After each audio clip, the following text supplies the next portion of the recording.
Hi everyone, welcome back to my AP Calculus classroom. Today I'm going to explain Chapter 6, Definite Integrals.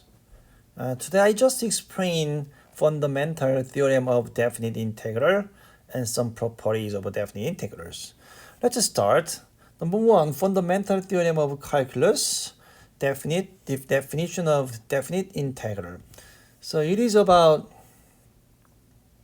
integral f of x from a to b dx. Just suppose integral of fx dx is large fx plus c. Yeah, it is indefinite integral, right? Definite integral is different from indefinite integral. So we have two numbers in top and bottom, lower limit and upper limit, a and b. Just find that large fx first using formula and then just plug in top number for x. They're going to be f of b, right? And then minus plug in bottom number into indefinite integration function. That's f of a. This is the value of definite integral fx from a to b. We call this a fundamental theorem. Okay, this is the basic. For example, what is integral 1 to 3 1/3 x squared dx? Just find the indefinite integral, right? So what is the indefinite integral of 1/3 x squared? That is 1/3 times this part, right? 1 over n plus 1, 1/3 plus 1 times x cubed. So 1 over 9 x cubed. This is indefinite integral from 1 to 3. And then plug in top number 3 for x, 27 over 9 minus 1 over 9. So 26 over 9. That'll be answer. This is your fundamental definition of calculus, definition of definite integral. Next one is properties of definite integrals. There are a lot of properties. Let's go quickly. Number 1, this is, I'm going to prove this. Integral a to x f t dt. That is large f of x minus large of a by fundamental theorem. And then d over dx of that, d over dx over this function. That means that function is prime. Large fx prime small fx. And then f of a number is a prime 0. So it will become just f of x. So some functions definite integration from a to x and then make derivative of that will be original function fx. Okay, and then next, what is a k? K is constant, so can go to the front. So integral k fx, that is k times integral fx dx a to b. Now what is the a to a? If that lower limit and upper limit have the same number, that definite integration value is always 0.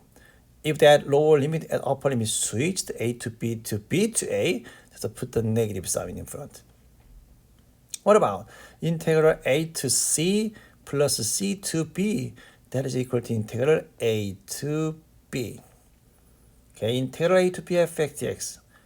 Okay, in the other word, integral a to b fx dx is equal to a to c integral plus integral c to b.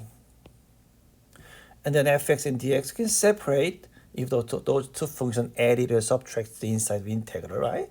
Just f for integral of fx plus minus integral of gx. You can separate two functions. The next one is integral a to b fx dx equals f of c times b minus a. That kind of c should be exist already because mean value theorem for integration.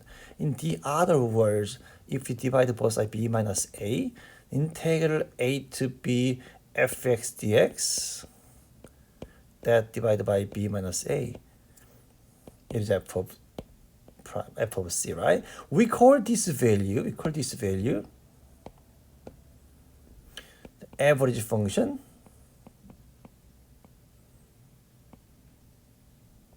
average of the function fx. This is the average of the function between a and b. Remember this formula, okay? Integral a to b fx dx over b minus a. What is this? Average of the function of fx from a to b. Okay. And then if gx is always greater than or equal to fx, that interval on a and b, that means integral of gx should be always greater than or equal to integral of fx. Because gx is always greater than or fx, something like this. This is fx graph, and then this is gx graph, right? Gx is always greater than fx between x equals a and 2. Integral of fx means area under the curve with the x-axis. That's graphical meaning. But integral can be negative number, but actual area is always positive. But anyway, if fx and gx are both positive function, and then integral fx a to b means this area, right? What about gx is bigger, higher than fx always? So integral gx means what? Area under the curve with the x-axis. That area is bigger than area under the curve of fx. That's why if gx is always greater than or equal to fx, integral value of gx should be greater than or equal to fx. Okay, I quickly explained the fundamental theorem and some properties. I didn't explain very details because I want to solve some more problems and explain concept with problems. Okay, example 1, integral -1 to this function. So it's a fundamental theorem. Just find indefinite integral of that function. So 3 times what is x squared integral? 1 over n plus 1, 3, and then x to the n plus 1, 2 plus 1 cube, minus 2 times is the first power, so 1 over 2 x squared. So cross out, which is x cubed minus x squared, right? That is from -1 to 2. By fundamental theorem, just plug in top number for x, 2 cubed, and 2 squared, minus plug in -1 for x, -1 cubed, minus -1 squared. It is 8 minus 4 minus -1, -2. So 4 plus 2, 6 is the answer. Example 2.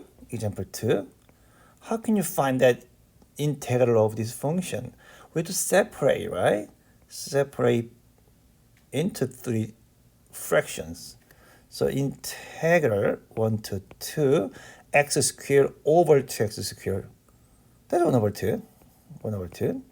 And then x over 2x squared plus 1 over 2x minus just 1 over x squared dx. Find that indefinite integral of this function. That will be 1/2 x plus 1 over 2 is coefficient. And then what about 1 over x integral of 1 over x? ln x, right? So 1/2 ln absolute value of x plus, this part, negative x to negative second power. What is the integral of -1 times x to negative second power?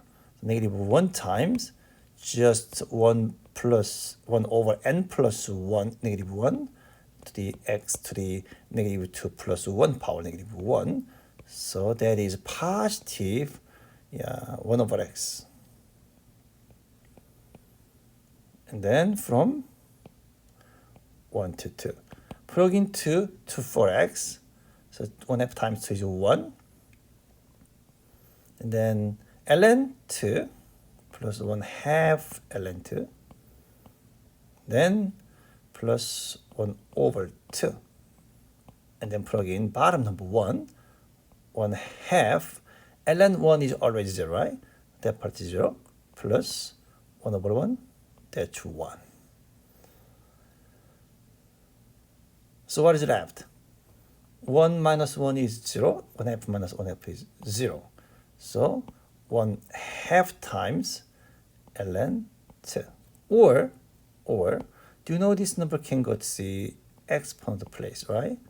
That means ln 2 to the 1 half powers by property of logarithms, that is ln square root of 2. One of these two is answers. Example 3.